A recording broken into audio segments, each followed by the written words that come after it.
Hello guys, ഇന്ന് നിങ്ങളെ കാണിക്കാൻ പോകുന്നത് ചാമ്പയ്ക്ക കേട്ടോ.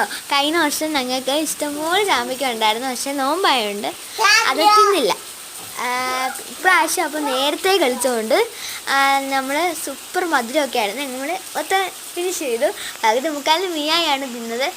ഞാൻ പിന്നെ ഇത് മാത്രമായിട്ട് തിന്നാതെ കുറച്ച് ഉപ്പും കുറച്ച് മുളകും ഒക്കെ ഇട്ട് തിന്നും കേട്ടോ. എനിക്കതൊക്കെ ഒരു വീക്ക്നെസ്സാണ്.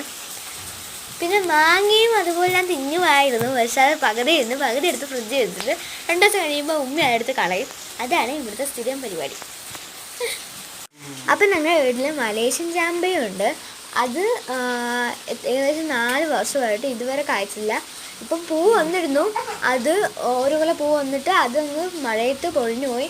അതുകൊണ്ട് ഞങ്ങൾക്ക് ഭയങ്കര വിഷമമായിരുന്നു കിട്ടാത്തത്. അതിന് ആപ്പിൾ ചാമ്പയെന്നൊക്കെ പറയും. അപ്പോൾ ഇത്രയുള്ള വീഡിയോ. ടാറ്റാ.